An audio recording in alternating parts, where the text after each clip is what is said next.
TDP Janasena పొత్తు సీట్ల ప్రకటనపై YCP మంత్రులు సెటైర్లు వేశారు. వాళ్లు అమిత్ షాని కలిసినా అమితాబ్ని కలిసినా తమకు సంబంధం లేదన్నారు బొత్స.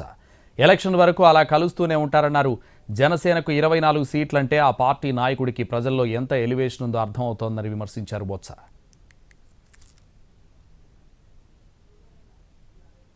రాజకీయాలు అన్నప్పుడు రాజకీయ పడినప్పుడు దానికి ఎజెండా ఉండాలి.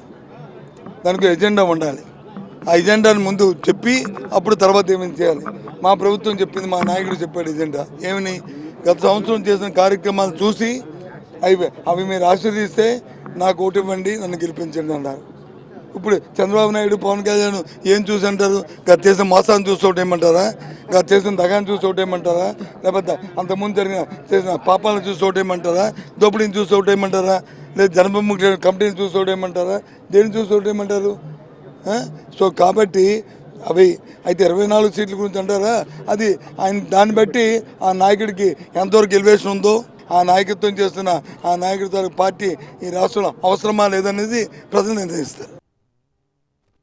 రాజకీయాలు అన్నప్పుడు సీట్ల ప్రకటనతో టీడీపీ జనసేన పొత్తులో డొల్లతనం బయటపడిందన్నారు మంత్రి చెల్లుబోయిన వేణు. 24 సీట్లిచ్చి పవన్ కళ్యాణ్ని చంద్రబాబు తీవ్రంగా అవమానించారన్నారు. పవన్ను అవమానించడం అంటే ఒక సామాజిక వర్గాన్ని అవమానించడమే అన్నారు మంత్రి వేణు.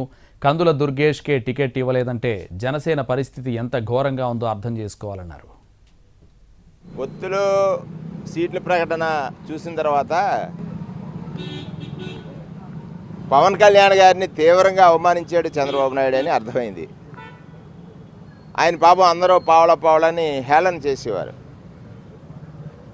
మనకి పూర్వం ఒక సామెత ఉంది, కానీ అద్దన అణ బేడ పావల, ₹1 ముప్పావల రూపాయి, 16 అణాలు రూపాయి.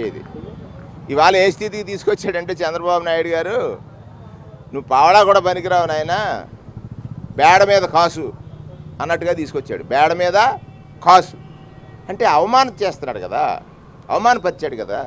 ఇప్పటికైనా సోదరులు ఎందుకు తెలుసుకోలేకపోతున్నారు? పవన్ కళ్యాణ్ గారిని అవమానించడం అంటే ఒక సామాజిక వర్గాన్ని అవమానిస్తున్నాడు. దుర్గేష్ బుచ్చి చౌదరి గారా అంటే ఎవరు ఆయనకు ముఖ్యమయ్యాడు? ఆయన కులపోడే ముఖ్యమయ్యాడు. అంటే ఇది